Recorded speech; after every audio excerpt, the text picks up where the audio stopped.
Yesu ashimwe cyane ndabaramukije nitwe Nathalie Nyamoya nashaka gushimira abantu bose batwishuye batwumvirije bakozwe ko nizi enseignement n'ukuri du fond du cœur turabashimiye cyane twaronse intahe twaronse n'ibibazo vraiment va avoir une session yo kwishura ibibazo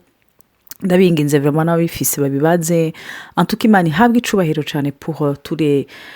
feedbacks très positifs rero uno munsi nashaka kubanengiza kuri ca cigwa nyene cyo kubona ubwiza bw'Imana ubunini bw'Imana mu buzima bwacu turi kumwe na Olivier Hakizimana umugabo wanje ko bashobora kuba bagiye kumviriza iyo audio pour la première fois twari mu séance yo kuza turaterana intege turimbura turi babiri turi ku ijambo ry'Imana cyane kuri ubwo bunini bw'Imana hama rero umunsi nashaka dusangire cyane kuvyerekeye kenshi turagira frustration mu ngo ivuye kuki umuntu ari afise warakijijwe canke umugabo yarakijijwe mwese mukijwe mu rugo canke umwe muri mwebwe yakijijwe mu rugo hama tous les dimanches ukumva intaha canke inyigisho ukumva ari intahe z'abahanzi bivuga ngo ubwiza bw'Imana ugira ububone inyishu zawe ugira uzibone ubunini bw'Imana uzobubona ariko waraba ubuzima bwawe ukumva vraiment franchement uri frustré wabuze ingene ubigenza ça fait des mois même des années usengera ikintu kitarahinduka warisengeye kumbure wowe nyene cyangwa wasengeye umugabo wawe cyangwa wasengeye abana bawe wasenze ngo biga mu ishuri ntibamenya ugasanga uracarindiriye kwa kuboko kw'Imana za ntahe urubona muri Bibiliya hora wumva tous les dimanches cyangwa rimwe na rimwe ya majambo ari padi ari pastori yigeshe les dimanches ugasanga uravye mu buzima bwawe ça ne vient pas ukumva cette frustration kwezi tunone ubwiza bw'Imana tuzobubona gute kuko twigeze kuvuga buherutse yuko kenshi Imana izanye ibintu bizima mu buzima bwacu kenshi umenga bisa nk'ibishishiriye nabi c'est vrai tuzobigishura ko bindi biba kuri ico kibazo ubundi munsi mugabo nashaka no munsi peut-être de traiter ce dossier de la frustration Olivier wowe nk'umugabo mu rugo hari amadefi quand même tugira hari amadefi twagize dans le passé hari amadefi kandi nzi ko azoza dans le futur hari gihe frustration y'iki ntabanga n'ikinyedini ugenda ukumva waraba muzima kuvuga ati none bya bindi kuva babimbwirije ndebika ko byarabishikira cyane hama nkabona niyo par exemple d'ailleurs nkagira une certaine jalousie nkabona nka Olivier giye kwigisha nkumva abantu bose baronse inyishu zabo ariko twiga inyishu zo mu rugo turacazirindira imenga zivuye haba kenshi nashamwe none gasha Olivier wowe witaho ivy'abandi vy'iwacu ntuvyiteho comme si je me disais mais dans son cœur afise umutwaro w'abandi ariko ivy'iwacu ntabyumva frustration ishobora kuba ihari ituma ubabara ukomereka unadebukirwa ushaka no kubivamo mbe Olivier wowe wavyifashe mu gute canke voilà uduhe un peu ton impression uranwengeje urumva unyibukije hari gihe nagomba yuko sinibuka exactement ikintu nagomba yuko Imana ikora mu buzima bwanje hama ico gihe wamenga abaprofete baratondeka ku murongo wanje mpamvu z'abaprofete abantu Imana ituma bafise message ugasanga baraprofetije ku buzima bwawe cyangwa barakubwiye icyo Imana yababwiye cyangwa muri ko murayaga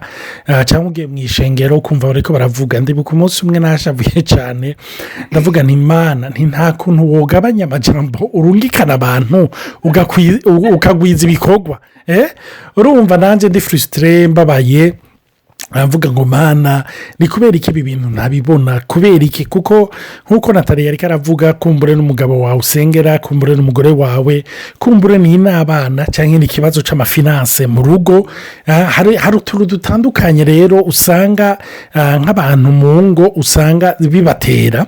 hama rero rimwe na rimwe akibaza bati none ibi bintu ni gute ibi bintu umuntu arabikura gatwe imbere gute niyo wavuye kuri eglise cyangwa wayaze na bene data bagagushingira intawe ukaduga ebara ukwizera wumva umenga n'umusozi mugabe iminsi yose ukamenga ikintu ca mbere cibutira kuza ni ntahe igucine ibabambe ni situation iguca intege umenga ibintu vyiyampiye vyabaye bibi gose hama nibuka umunsi umwe ndiko ndasoma ijambo ry'Imana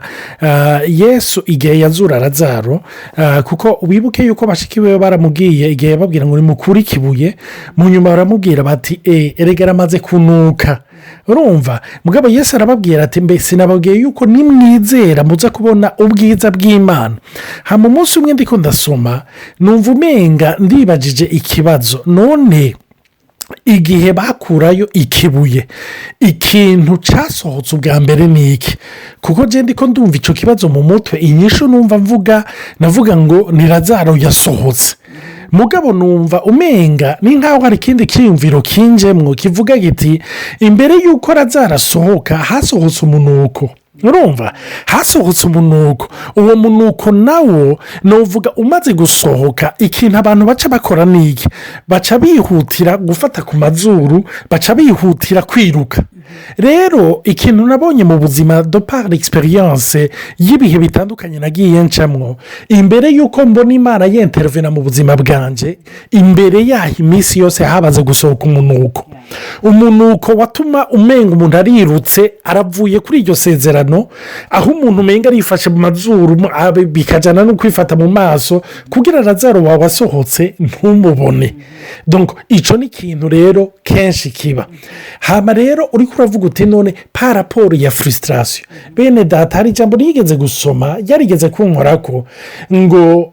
tout ce que nous résistons persiste urumva icyo ugerageza kurezisita cyose kiraperizisita ikintu nabonye burya frustration ivuka kuko utaremera iyo situwasiyo urimo ni nacyo gituma usanga hari abantu rimwe na rimwe bambara amamasike hariho igitabo nanditse abatari bake badukurikira ndibaza yuko bakizi aho mvuga ibintu by'abantu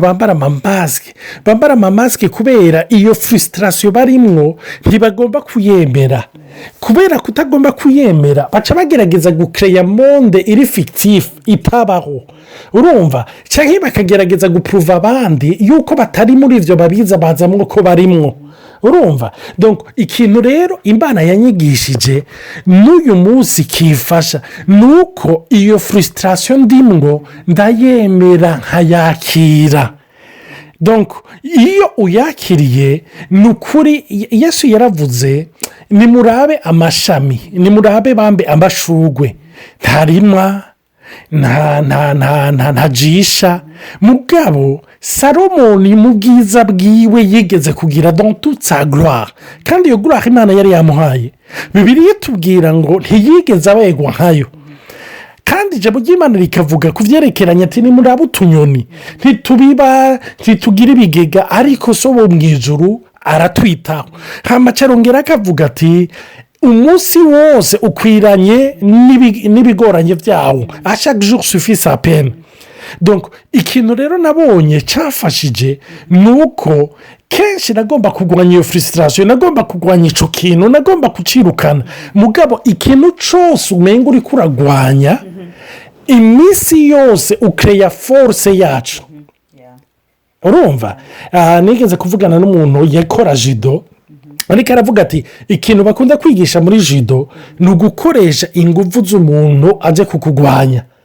donc izo nguvu iyo uzirezise zirakumanyura ariko iyo uzakompanye ntacyo zikugira ni nk'aba abantu bagendera ku mavage basurfa abantu basurfa bagendera hejuru y'amavage donc ntibagerageza kuyarwanya ariko mu kugerageza muri abilite muri agilite bafise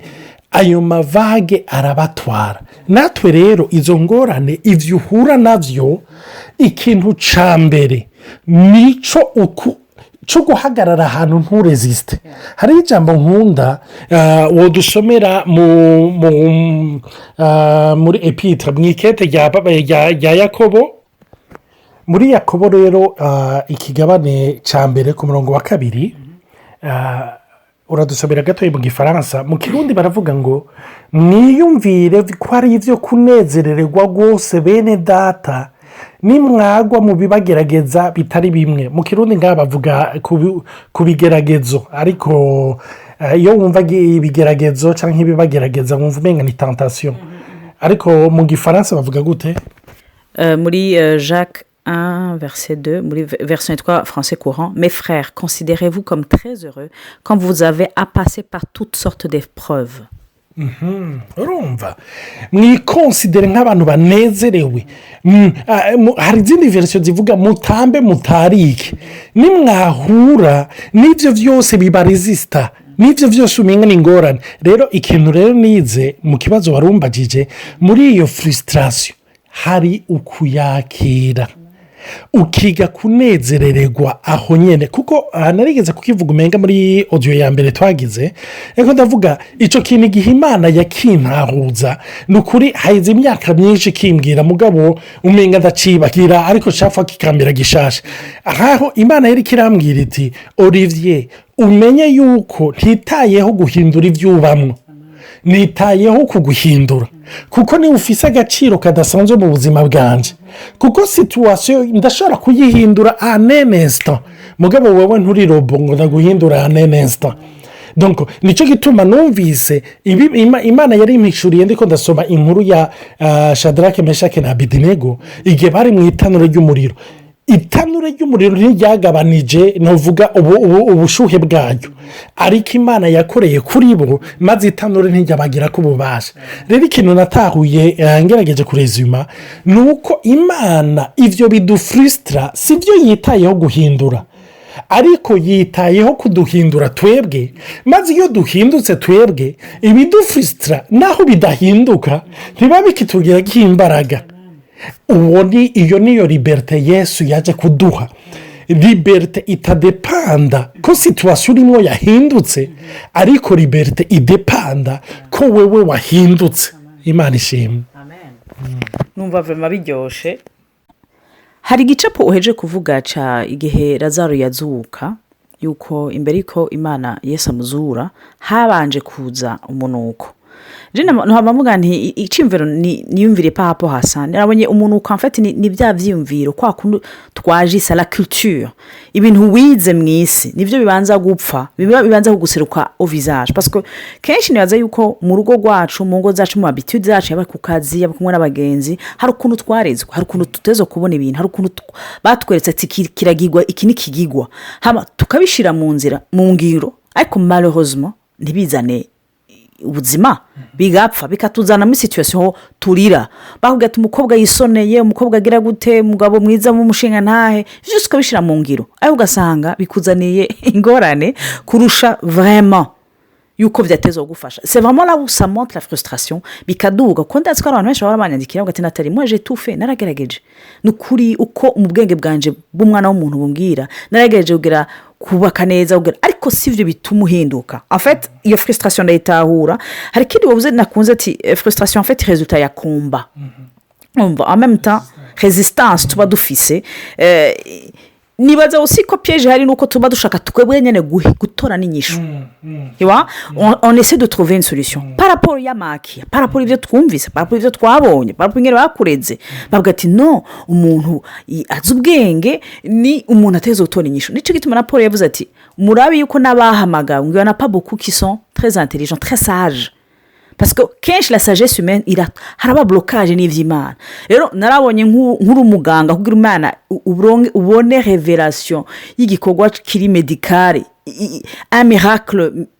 nshatse kuvuga niyo mu magara uri muganga biragoye kubera warize warabonye waranonosoye waragize gute ariko kuvyerekeye amahera kuko peut-être utari cyane muri ivyo amahera bikakorohera donc aho uzi ubwenge gose bw'abana b'abantu ni kugera mu piège niho akugora donc ugasanga rero izo frustration ziraduga cyane rero curieusement ziranaduga cyane mu bakizwa mu basenzi mu baki kuko bafite izindi background urumva ushira ko indero kavukire ko cushaka kwidini hejuru bikaca biba ibintu birefu cyane bikuremera bikubabaza ukumva urukuragwana ariko Paul atubwira ngo combattez le combat de la foi apana de la résolution du problème ikibazo kije tugira tendance yo gutora inyisho ariko Paul avuga ati ni mugwane intambara yo kwizera wizera ndi wizera Yesu ndakunda ijambo riri muri Abaheburayo abantu benshi bakunda kunyumviza bazi ko iyo verse ndayikunda cyane Hébreux 11 chapitre 6 bavuga ngo or personne ne peut plaire à Dieu sans la foi en effet celui qui s'approche de Dieu doit croire que Dieu existe et qu'il récompense ceux qui le cherchent kenshi ndiazi ko nawe nsomera ijambo nkavuga nti donc nitworondera Imana tuzoyibana no nitwamenya kiriho apana que Dieu exauce Imana ntiza kwama iyo exausa ama priere yacu wabivuze neza ati Imana ntiza guhindura ibirere iza guhindura imitima yacu je sais que kenshi navuga nti no Mana nuri kuri kutanze je ndasenga Olivier arasenga none qu'est-ce que tu fais hama igihe wiga kurekura je vous assure birababaza cyane aho menyereye kwimvira cyane utakomeye gose muri iyo dimension ntibigufata umwanya ariko warahakomereye arama finance omenyereye kumetriza kugira uzokwige kurekura pour voir la gloire de Dieu. ndibuka jewe antukiyo ntahe ndashaka kwishinga twe dusigaranye amahera make cyane kuri konti ntibaswa nawe byigeze gutanga iyo ntahe dusigaranye $5 kuri konti hamwe tuvuga tutone ejo tuzobaho gute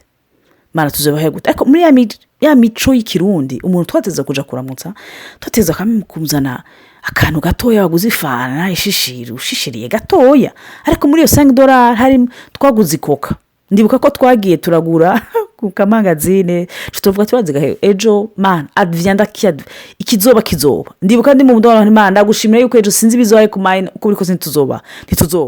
turagenda dusigaranye iyo $5 kuko quelque part nize kurekura gushira kwa maso Olivier ndareka kumura comme celui qui doit pouvoir à la maison mais que celui qui pourvoit ari Imana yo mwijuru bituma uruhuka kuko wizeye uwufise